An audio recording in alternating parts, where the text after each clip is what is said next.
Hello, Mr. Winkler. What a pleasure to see you, gentlemen. How you doing? So this is my friend Lee. This is my Hi, assistant. Lee. Hello, how are you? This is my friend, Maisie. Hey, Maisie. The dog, nice. What kind of dog is it? It is a golden doodle. I have one I'm dog sitting for right now. They're great dogs. Aren't they lovely? They're warm and lovely, and her name is Maisie. Nice. Maisie. She's almost 2. It's a puppy I'm dog sitting for. He's only doing it because he's talking to this girl that he likes, and he's trying to get in good with her. Isn't that why we do everything? That's a great reason to do it. Man, Henry. Hi. Thank you so much for doing this, man. For sure you're the most legendary person we've had on so far. Well, let me just say thank you for 5 great years of MacGyver. Your character was so alive with spirit and warmth and humanity, and I'm so happy to be here with you. Man, I don't know if you're. First of all, thank you very much for saying that. That means a lot coming from you. And I don't know if you remember this. The first time I ever met you, I was actually doing press for Rush Hour. I do. Was it in Philadelphia? It was in Philadelphia. At a station, at a local news station. That's amazing that you remember that. And you were running in the hall. You said, "Hey, I got this new show," and then boom, it got canceled during the commercial break. And right after it got canceled, I did a Broadway play in 1972. My first Broadway play. I had the lead. It was amazing. It closed so fast. I was taking off my makeup. They were ripping out the sink. Oh no! So I understand that. Well, see, that's the thing, and that's why I wanted you to be on this, because I named it Urban Legendz podcast because I wanted to create a platform where I have conversations with people I consider living legends and people that made legendary moves in their career and making legendary moves in their career. And I mean, your resume alone speaks volumes, to you. And this is something else I was gonna say about you, how nice you are. Like, you are like everyone talks about, like you and Tom Hanks. Y'all are like the two people that everybody always say are like the nicest human beings. And it's every time I've had encounters with you, met you, you've been nothing but gracious, nothing but nice and warm, to me. So I just want to say thank you for being that way. But I'll tell you something though. I don't think about it. I don't think about being nice. I just think we're all on this earth together. You have a dream, and you are an actor. Now you're a podcaster. You're a musician. You're a writer. That's right. And, you're going down all these paths to get where you want. That's all I did. I was lying in bed in New York City on the West Side, dreaming about being an actor and thinking every day, how am I going to do this? I'm dyslexic. I'm bad at school. Everybody says I'm going to fail. How am I going to make it? And you know what? You find your power and you find your way. Absolutely. So what even got you interested in acting? What sparked that bug in you? You know what? I don't know. I honestly don't know. It wasn't like I stopped to think, oh, what would I like to do? Maybe I'll be a fireman. Oh, I love firemen. Maybe I'll be a scientist. I didn't do well in math. Me either. Science. It hit me all at once, and I had no plan B. It was either this or I don't know what, or I would disintegrate in a corner.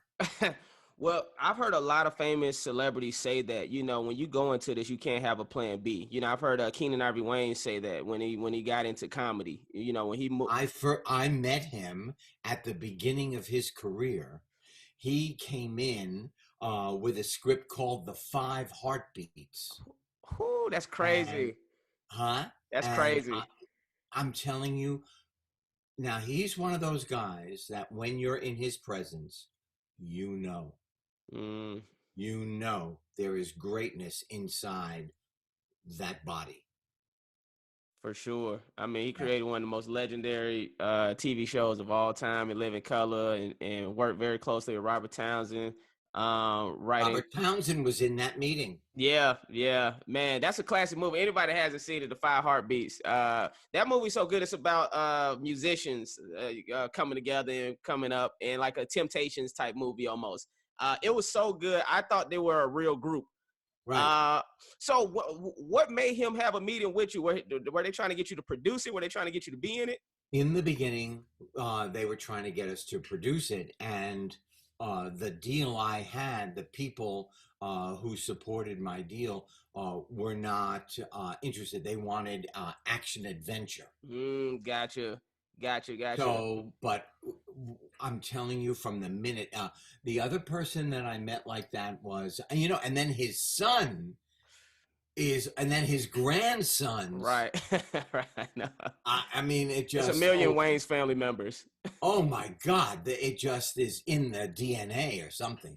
But when I first met him, it was the same thing as Robin Williams.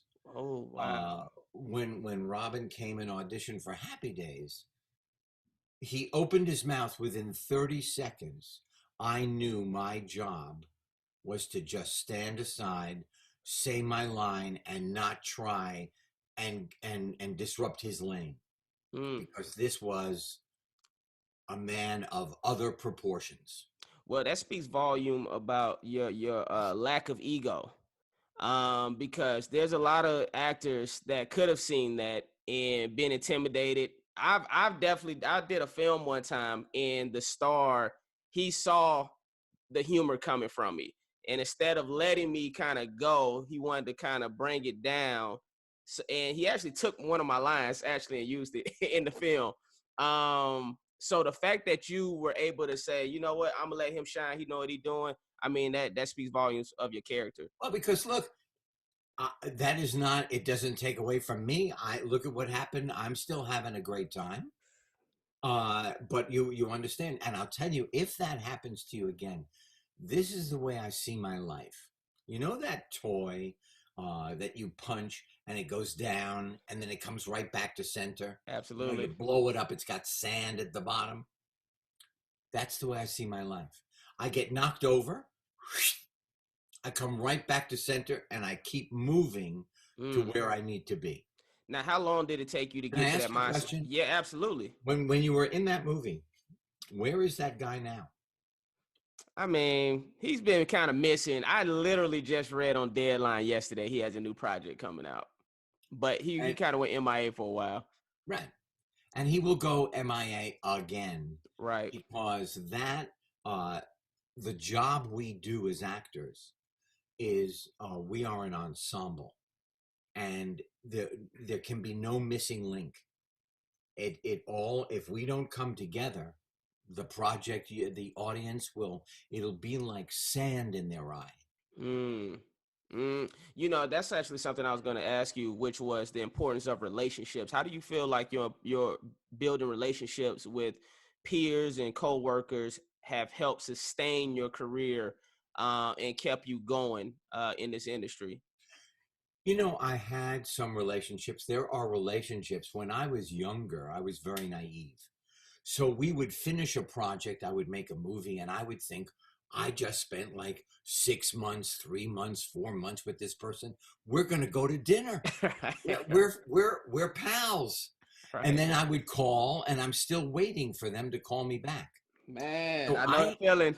All right. So I had to learn that I don't depend on that. My friends, one is a psychiatrist, one was in baseball, one is a musician, and I don't have to depend on anybody or think I need to be friends with that person because they're famous. I did it. We had a great time. We move on. And all you worry about is that you exist. And you exist in a world where you can get up every morning, look in the mirror and go, okay, everything is just dandy. Right. No, man, those are wise words you just spoke. I mean, I used to tell people prior to MacGyver, I used to always do shows, you know, your friends on set, and then once the show's over, you never speak to these people, you never speak to these people again, you know. And people are always asking, like, "Do you still hang out?" I'm like, "No, I don't see these people. I don't know where the hell they at." So MacGyver, I feel like we kind of have a little closer bond because we went through so much together. I don't know how long it's gonna last, you know, but You know what? You'll see. yeah. You know, and then you'll see. I reach out. I reach out. Mm, I'm not getting the feeling that these people are reaching out. I'm the absolutely. only one who's reaching out. And then eventually, but you'll see. You'll see who sticks. Now, see, it makes me feel good that for you to say this because you know I'm someone like that too. I'll reach out to people. You know, people don't reply back sometimes, or they'll read it and don't say nothing, and it's like I thought we were cool. You know, it's like I And thought you we had know some what? type of You relationship. know what? You are cool. Thank Here's you. the problem. Here's the problem. We are performers. There is a certain part of our being that is self-centered, Mm, and some are much more than others. mm, Some don't have room because they're afraid if I let you in, I'm losing something for myself, hmm. as opposed to it enriches myself. Absolutely, man. Man, I'm telling you, these are conversations. I wish you was my therapist. These are conversations that I have like with my parents and my wife and my friends. Like we talk about this stuff, but hearing you say that it kind of like validates some of the thinking that I was having about certain people that I encounter with. So let me ask you this question because I want to know, how do you handle, so like when MacGyver got canceled, you know, how do they tell you, deliver that information to somebody of your status and stature? No difference. It is a cold business. And you get a feeling, you have to mourn because what a great job. You know, you were on the set. I was only there twice. But I was in the editing room. Peter Lenkoff and Monica Mm-hmm. Mercer both let me into the editing room, so I watched you over the 5 years grow. I watched You did. everybody grow, and you just have to be so grateful that you had this moment, that you had this time. And now your job, my acting teacher said to me, your job is to get the job. Once you get the job, you'll figure out how to do it. Absolutely. So they tell you, and it hurts. And you think, oh man, I thought we were just cooking, just starting. I was told it was financial, Mm-hmm. that it was just too much money. It will be replaced maybe by a reality show, because that's the money of the world right now in Mm. making TV, especially for the networks. Right. Right. The networks, I will tell you, if your audience is interested, Very interesting. AT&T bought Warner Brothers and everything that went with it. That was HBO, HBO Max, Discovery. I see CNN is in there. They were going to spend $6 billion on entertainment for this coming year. Netflix was going to spend $16 billion on entertainment this year. AT&T said, we can't compete. I don't know what I'm doing. We're out. And they just sold Warner Brothers to an affiliate of theirs, which is Discovery. Mm-hmm. So now Discovery owns the Warner's family. Wow. That's just one little tiny explosion that happened out of the pandemic. That's crazy. And I didn't even know Discovery had that much money. When I heard about it, I was like, I didn't even know they were big enough to buy. I would think just Warner Brothers would be bigger than them You would think financially. so. Now, here's the thing. Every show you see on Discovery is in every country. They sold the franchise of flipping a house, buying a house, buying a pan, frying a pan, Right. looking in the mirror, being in the mirror. They sold every one of those shows Right. to every country, like France, Luxembourg. They're flipping houses all over the place in Luxembourg. That's when I realized the real business of like international. I always knew that international was important, and that's really what these networks care about, is them being able to make their money, because they make their real money overseas, is what I've always been told. But I remember I was pitching a show to CBS, and we were actually in the midst of developing it. And the first thing the dude that head of production said to me was like, "Oh, this is great. We could sell this overseas. We could sell it to different territories." So I mean, that's anybody that's really interested into that type of thing, man. That's real key gems that we just put out there for you to be mindful of when you're developing and coming up with show ideas and concepts. You bet. The truth of the matter is, television exists for only one reason. It is a magnet for your eyeballs to see the commercials. Mm-hmm. And now there is TiVo, which is killing them. Yeah. So now they put the product in the show. Now everybody is drinking Coca-Cola, or they are using an appliance from a particular company, or they're driving a car. Right. Television exists for one reason only: to bring you commercials. Yeah, no, absolutely. I heard someone say that a long time ago. That was like, the whole reason we're doing this TV show is to sell soap.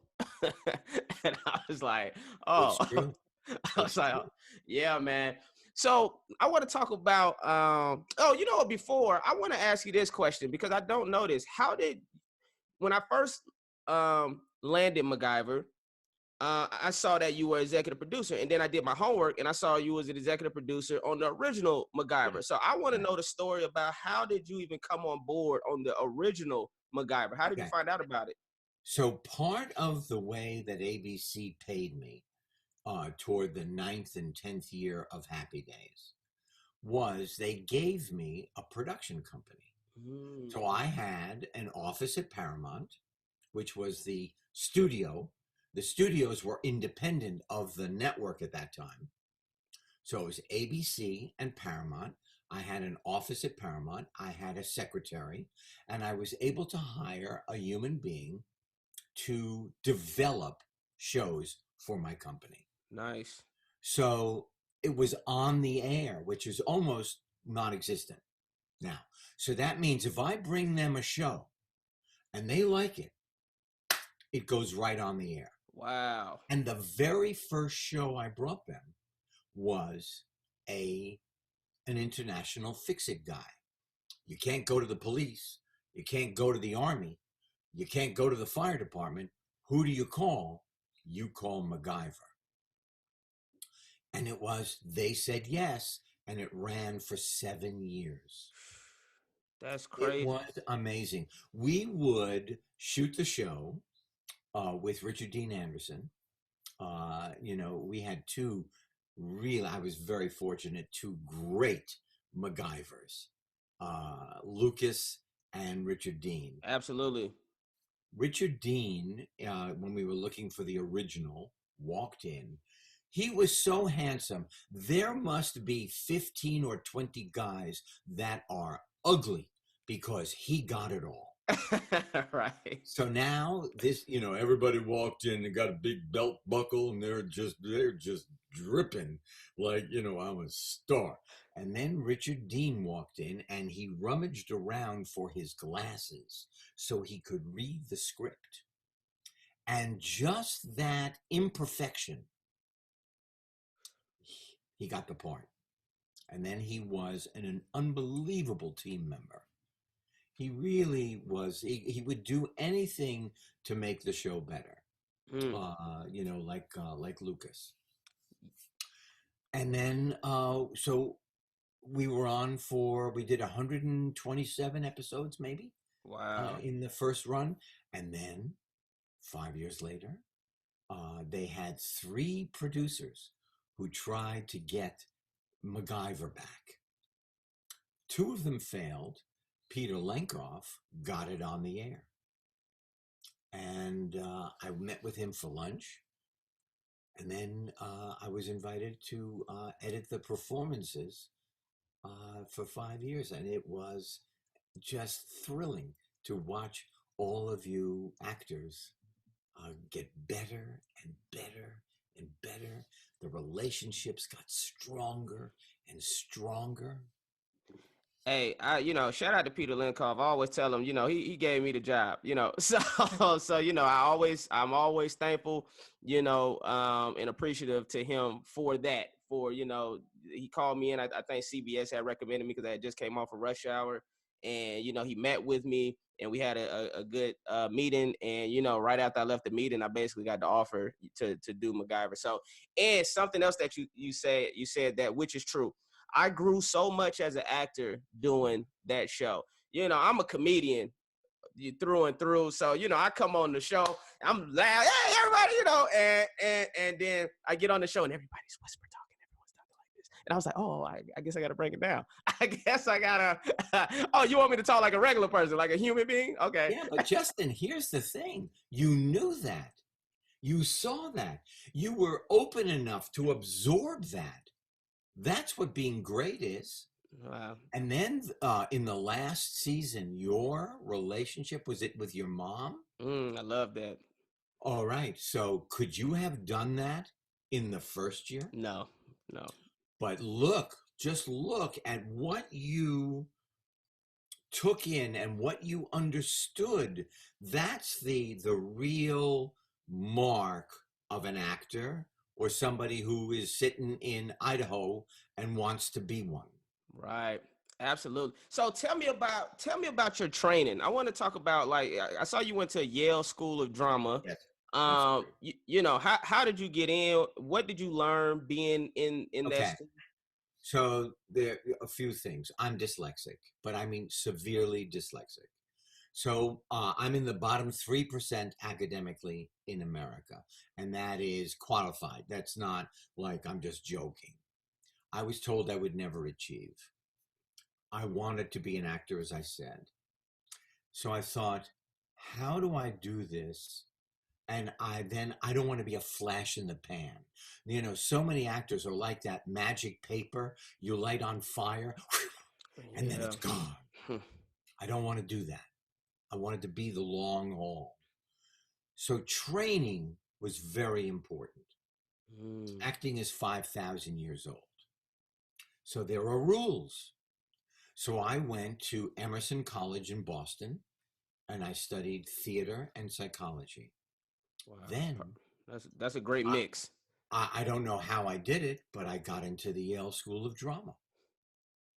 And they break you down and then they build you back up. So movement, voice, theory, just the idea that when you're playing a character, that character has a reason to exist. Your job is to find out what's that reason. Why? And everything you do feeds into the reason your character exists. What do people say about you? What does the writer write about you? How do you feel about everybody in that room? You must have a different feeling when you look at them, every one of them, and you let all of that come out, and all of a sudden, your human being starts to get fuller. That's what I think training is. It allows you to go through that process. Wow, man, that's amazing. You just broke that down that way. When you first started acting, so when you went through the training, yes, were you doing gigs in New York first? Did you move to LA after you graduated? What was your next steps? I was scared to move to LA. I tried out for Broadway. I didn't get it until 1972. I got a Broadway play that opened and closed, as I said. Then Mm-hmm. years later, I did a play that ran for 9 months. Okay. Years later, I did a play that ran for 7 days. And my dream is to win a Tony. Nice. That is my dream. It is on my mind all the time because I truly believe if you will it, it is not a dream. Mm. If you have it and it is, and there's no ambivalence in your brain, you can make it happen. Absolutely. And I was gonna ask you like what else do you want to accomplish because you've done so many things, but I mean it's great to know that, that you're still striving for something and Yeah. will achieve it. See, our children's book, I am, as I said, the bottom of the class. And with my partner, we have written 36 novels for children. Now, I would never think I could do that. You just try. You don't know what you can do until you try. And this new one comes out October 5th. And Nice. it is about an alien who has to leave his planet, which is oppressive.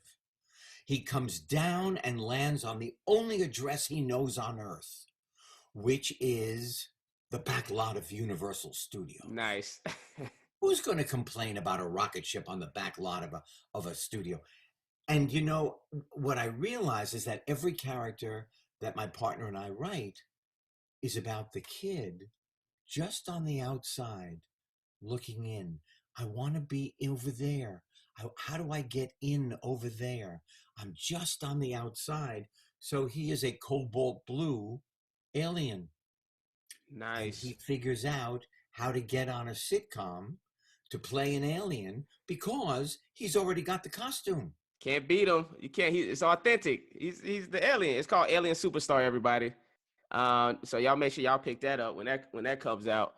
That's what I want to do. This is what I want to do. I want to work until I can't.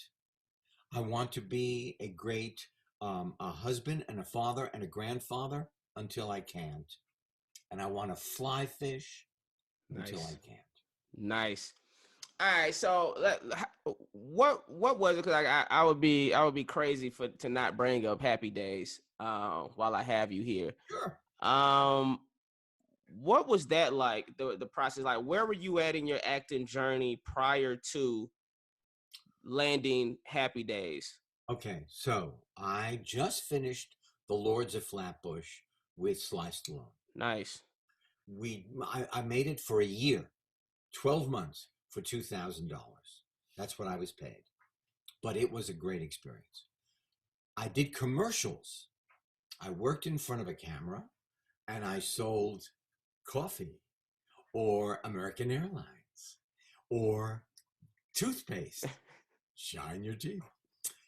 Made enough money to come to California for 1 month. For pilot season? Yeah, pilot season. And during that month, I went to a brand new show. They were auditioning at Paramount Studios. And all I did was I made the decision to change my voice. That's all I did. And so I went from Henry and I started talking like this. All right, hey, look, you're going to read with me? Don't get too close. And the changing of my voice unlocked my imagination. And I was on fire. I read the script, I threw it up in the air, I sauntered out of the room.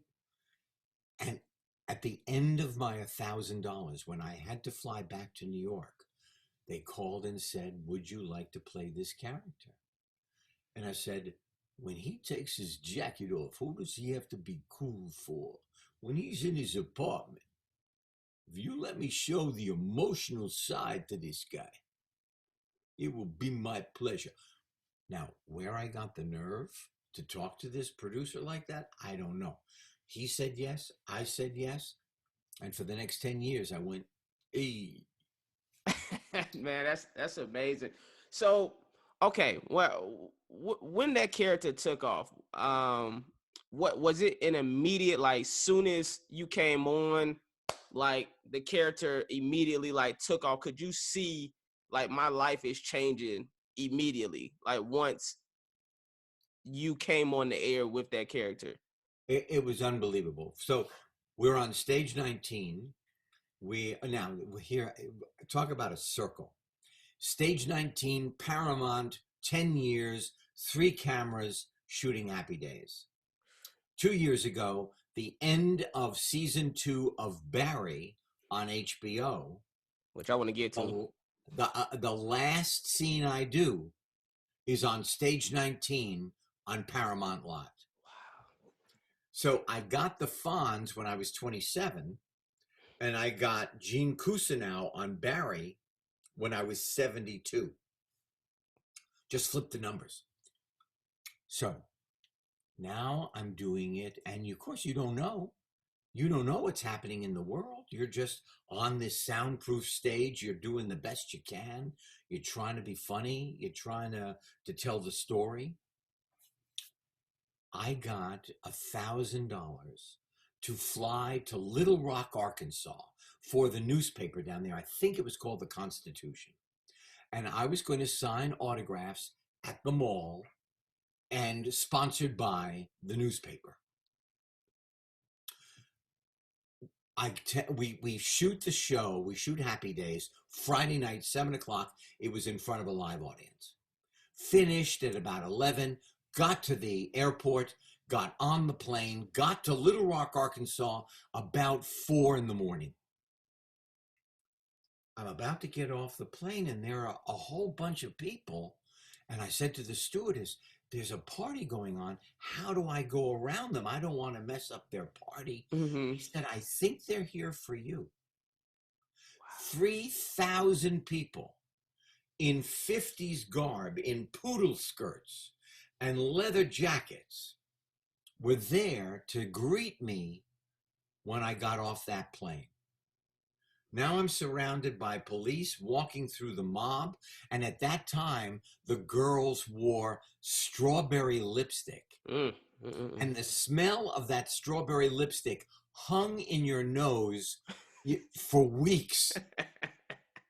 And thousands of people showed up at the mall.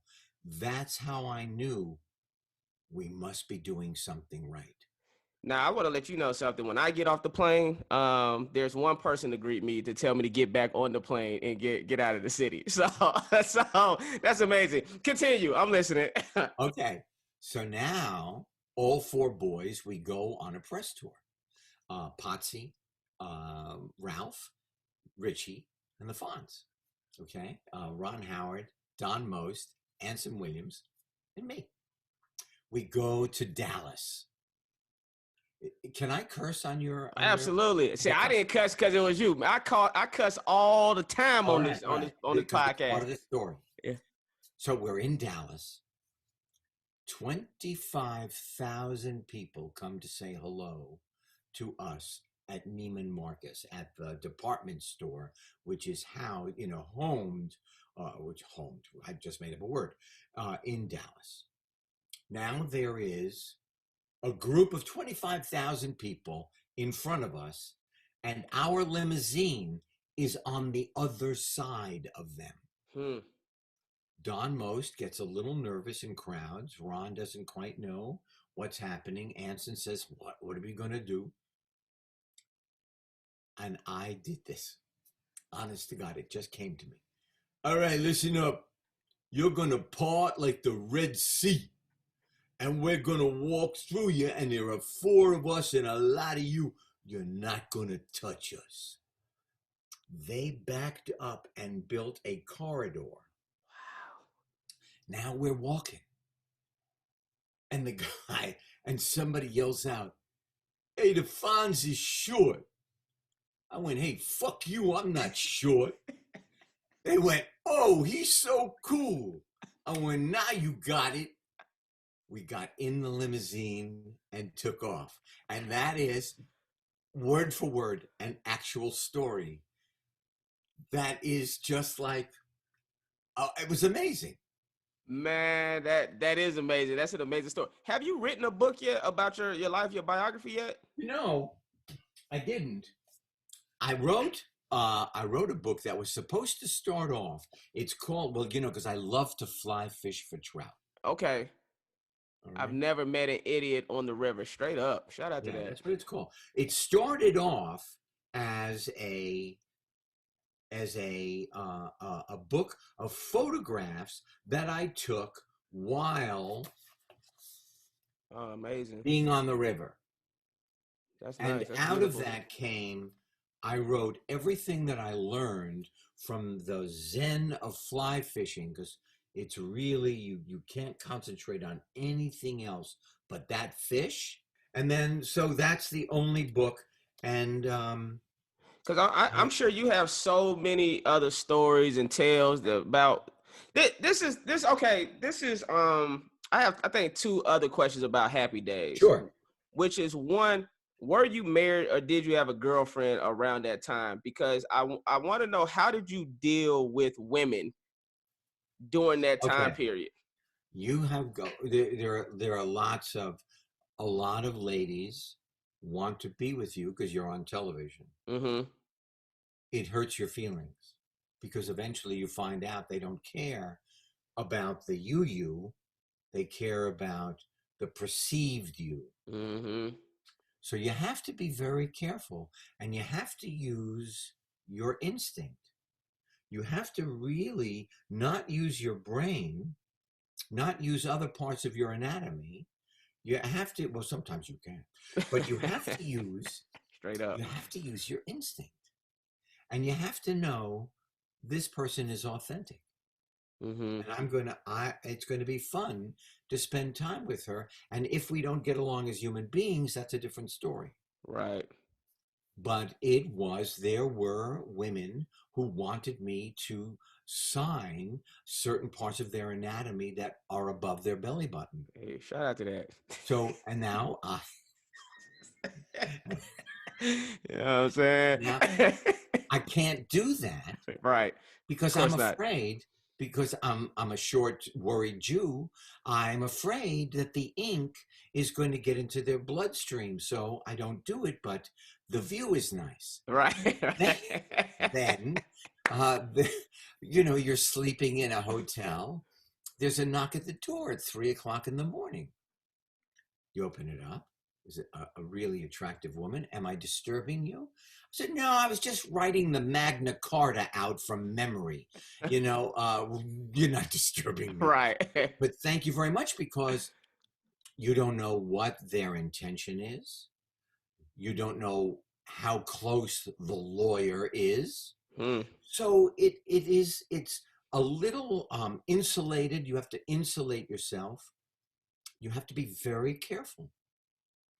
You really do. And I'm not saying all people are like that, Right. but when you're on television, it's more people approach you like that than in normal life. No, absolutely. Well, that's What good. about you? What about you? When it comes to women, Yeah. man, it's crazy. I'm gonna tell you, the most I ever got it was when I was doing Rush Hour, because when you number one on the call sheet, you start on Rush Hour. I felt feminine energy coming towards me from everyone. I mean, every woman I'm talking about, from wardrobe department to co-workers, guest stars, everybody. I felt it. Fortunately for them, I was married, but even more so, fortunately for them, I was so busy filming 15 hours every day, I couldn't do nothing anyways. But I think you definitely have, two different types of people. You have the people that's like super cautious, like I don't know what's gonna happen if I mess with this person. And then you have the other people that's just like, fuck it, I'm gonna go out and have my fun. So, and that's something I talked to my wife about. And I mean, just being an honest, like, alpha male with sexual energy, I have to make sure I tame myself so I'm not going out and about doing all of that type of thing. Because, men, we're not accustomed to having women approach us. That's not a normal thing until you get some type of success, money, Right. power. Then you start having women do stuff like that. Right. And it's not always authentic. But you said something very interesting on another subject. I was so busy filming 15 hours a day. People think that when you're on television, or if you obtain a certain amount of success, you've got life made. It is, first of all, I'm grateful for the job. Right. It is, but it's a job, and it is a job. Excuse me, I just burped. Hey man, do you? It is. It is a job that not a lot of people can do. Mm-hmm. You know, Absolutely, mentally and physically. Mentally and physically, because the camera never lies. And at the 15th hour, you have to be as fresh as the first hour. And it's quite something. Now, the stuff that comes with it is certainly wonderful. We make a good living when we're working, but it's a tough job. Yeah, it is. I tried to explain that. So even when they offered me MacGyver, I took it because I was like, what? I'm number 5 on the call sheet? Absolutely. Because from Rush Hour, being number 1, you in every scene, you work in 13 to 15 hours every day. It literally took me a full year to get all of my energy back as just I totally understand that. Yeah. So here's my last question about MacGyver specifically is not MacGyver, Happy Day specifically is did you face any resentment from other cast members because of your success? You know, that is always going to happen. But here's the thing. You know who you are. And somebody phrased it this way. I had an incredible, in the 4th year, we went to a dude ranch. Happy Days was on a dude ranch, and I rode a bull. Nice. Fonz rode a bull. And I'm riding back with Ron Howard. And, you know, this is documented. And where he has a VW Bug, not the modern Bug, the original Bug. We're driving back to the Los Angeles from the dude ranch. And I said, so now we're 4 years in, Ron. We're friends. We work really well together. How do you feel? He said, well, to tell you the truth, look, I was the star of the show. I was number 1 on the call sheet. And your character just keeps taking off. But I know that you're not doing anything to make it that way except being a good actor. You're not throwing your weight around and trying to usurp me. You're just being doing your job. And we never talked about it again. But now other actors, yes, there was resentment, but you can't let that get in your head. You can't think, oh, how am I going to make that right? You just, hey, I'm just doing what I'm doing. I'm loving what I'm doing. And then I get 50,000 letters a week. Crazy. Yeah, man, because I've dealt with that on other shows. You know, and people don't realize this. As an actor, there's something like a call, what he just mentioned, a call sheet. Number 1, number 2, it kind of lets you know like who's the most quote unquote valued or important person out of the cast, go on down. And I remember I was on a show and there was another cast member upset because I was number 1, you know, and it was a real type of power struggle thing that he was trying to implement, but it really just shows the other person's insecurities. How did you handle it? Man, you know, I just told him, yo, this is team. We're a team. You know, yeah, I'm number 1 on the call sheet, but literally because I'm talking more. You know, like, you know, I'm literally talking more. That's why I'm number one on the call sheet. But I'm like, this is a team effort. And whether I do well, you do well, like we should all root for each other because your And success is how my did he success. take that? He thought I was just talking bullshit, meaning I think you probably have this problem too. We're genuinely nice people, right? We're good for the sake of being good. Right. It just is who we are. That's just who we are. There are people that think it's all bullshit, right? There's going to be people that think, oh, he's just being nice because it looks good. He's not really this way. And I think that's what he was thinking. Anytime that I would say something positive or, you know, encouraging, I think he thought I was just saying it to look good. I didn't really mean so it. How did he get in your head? Nah, man, he tried though. You know, he tried to get in my head. He would do stuff and all types of things like that. But, you know, I was so determined to for the show to be successful, for me to be successful, that I couldn't allow any outside interference to impede on that. Once again, you just said a word that is vital: determined. I live by two words: tenacity and gratitude. And it seems that you understand that innately. You were determined that the show was the main thing. That's right. And that was your main focus. That, I'll tell you, that takes a lot of strength on your part. It takes a lot of strength. There are people who would be just undone by somebody's that with that kind of energy. Yeah, I've seen it. I've seen it. So, you know, and when you ask like, where's that person now? When you asked about the other person, this particular person I'm mentioning, he's definitely MIA. You know, he's nowhere to be found at the moment. So, Trev, I got a couple more questions. We'll wrap up. And like I said, I appreciate you doing this. It's been an amazing conversation. So much fun. What a great conversation. Oh, well, good. I'm glad you're enjoying it. How did you transition after Happy Days? Because I know that's such a tough task when everyone knows you for this particular character. And I'm talking about like one of the biggest iconic characters in TV history, like period. So how did you transition from the Fonz to your next chapter? That was difficult. I sat in my office. I didn't have a plan B. I had just lived my dream times a million.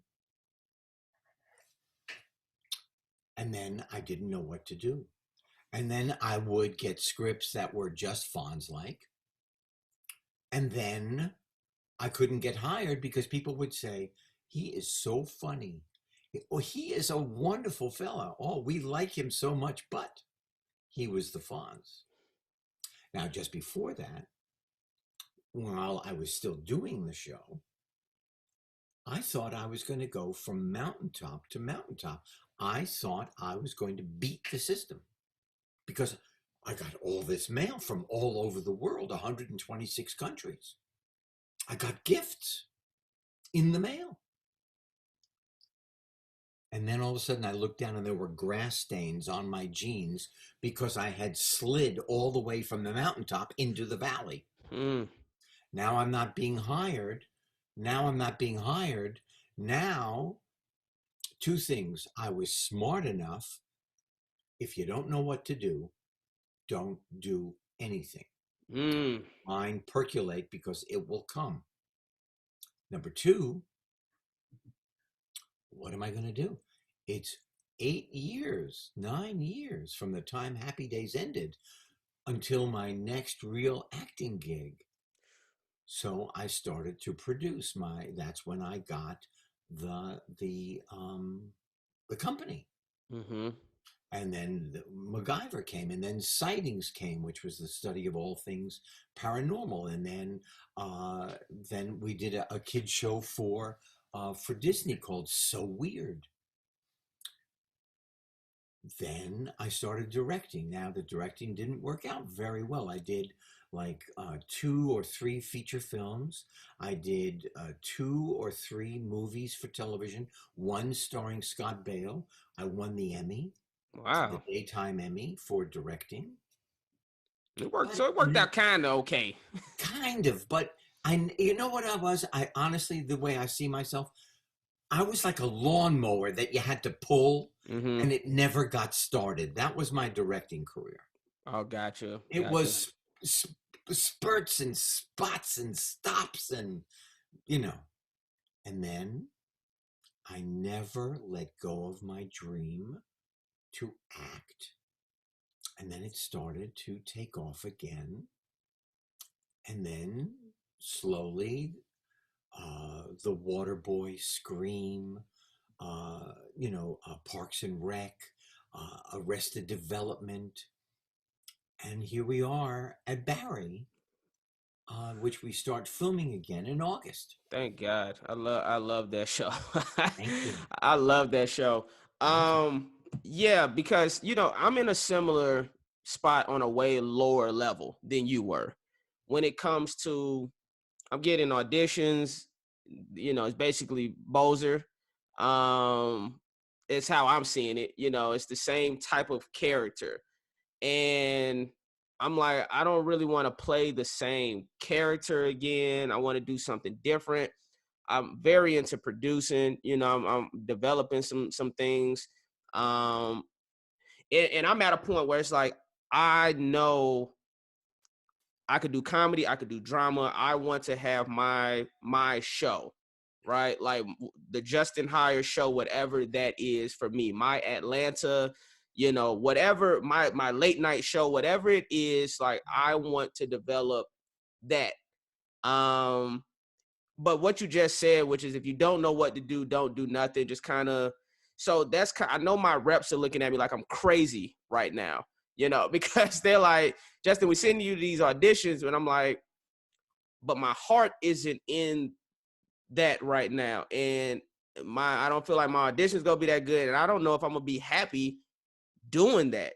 And I'm at a point where I finally have some time to really reflect, work on the things that I want to do, and see where that takes me. You're in a very scary place because when I'm listening to you, when your audience is listening to you right now, you're very clear about what you want. And I truly believe in manifesting. If you go out into your backyard, into the street, into the countryside, and you talk to the universe about what you want, and it is without a doubt, you can make that happen. I don't, it's the way of the world. It's not woo woo. It's not yoga. It's not it. And I'm not putting down yoga. I don't do yoga, but I people know get, every yoga person's like, F you, Henry. Screw them. no, Keep but going. it is that you are clear with the universe. Though what you put out is what you get back. I will see you on that show that you are manifesting right now. I believe it. I believe I will see Justin on that show that you want. Absolutely. I'm But glad, man. it's scary because you're turning stuff down. Will they be mad at me? Will they come back to me? Where is it? Right. Right. It's But especially you scary for my believe, wife. but you believe in yourself. Yeah, man. And that's a tough thing, man, when you believe in yourself and you feel like other people don't believe in you as much as you believe in yourself. That's the way it goes. That's the way it goes. And then you start thinking, well, maybe they're right. Maybe I don't know what I'm talking about. Right. Maybe I'm the crazy one. Right, but you're not. I appreciate that. Because when the time comes and you're really at a crossroads and you're taking care of you and your wife and your family, you make a different kind of decision. But right now, you don't have to make that decision. Right. So you just sit and you put your feet up and you let it percolate. It's like making a great cup of coffee in your brain. And eventually, the buzzer will go off and it will be ready. Right. Right. Now I'm glad you just told me that. I mean, yeah. I want to before we get off, I want to talk about two last things. One, Do you know first, how many times you just said two last things? I know, right? I know, right? That's how I keep people on for forever. But this is the last two, I promise. One, Yes. your relationship with Adam Sandler, because you're correct. When you came up on Waterboy, I remember seeing that in the movie theaters, and I remember seeing you. That movie was so funny. I'm sure it did a boost for your career. Yeah. How did that come about, that role, and then your relationship, because you've done several films with Adam? I was doing one of the worst movies ever made by human beings called Control Tower, and but I'm not kidding. It had three directors. One of them was Kiefer Sutherland, who was the star of the movie, had literally to take over directing while they were in between directors. Oh no. It was horrendous. But there I was. And I got a call from my agent that Adam Sandler would like you to play the coach in The Waterboy. And I said, I would like to do that. Now I go to the set and I think, well, I'm a football coach. I'm going to wear a baseball hat, a cap. And Adam said, no, you're going to wear a pork pie hat. I said, but as the actor, I really feel like I should wear the baseball cap. They said, yeah, but Adam really thinks you should wear the pork pie hat. And at that moment, I understood that I was never going to question Adam again. Because he's in charge of every detail of the stuff that he makes, whether he's in it or not. And I think he borders right on genius. Absolutely. He just doesn't dress well. But my God. Yeah, he can't get that right. Shout out to Adam Sandler, but yeah. I mean, I adore him with all of my heart. In Click, it was one of the great compliments of all time. I got to play his dad. Great movie. And his dad had just passed away. So I thought that was amazing. Yeah. And finally, Barry. I have to ask about Barry. When I first saw you in that show, and you won an Emmy for it, anyone don't know, I thought you were so funny, to the point that I didn't know you were that funny. Like, I knew you were funny. I've been watching you my entire life. But I didn't know you were that. How did you get the inspiration for that character, Gene? And how, because what I learned about, you're not playing the funny, I don't think. It's like, how did you, I don't know, like, what tips in comedy can you even just give me? And I want to know how you got this, how you So there are four things so far in what you said. So number one, the combination of Bill Hader and Alec Berg partnership as writers, producers, directors, and Bill stars. Bill is a genius too. If you get to work with these guys or any one of them, I would run, not walk. Gotcha. Number two, they are very clear about their comedy. So they let me ad lib and they let me create, but they're also very clear about what they want. So in structure comes freedom. Inside their structure comes freedom. It's like a great ballet dancer doing Swan Lake. Those steps were written 100 years ago. Those steps were choreographed 100 years ago. But how you do those steps, how those steps come through your body, is where your talent is separated and shines. I was written, Barry, Cousineau, Gene Cousineau, was written as a real hard ass, real meanie, real non-caring asshole. Mm-hmm.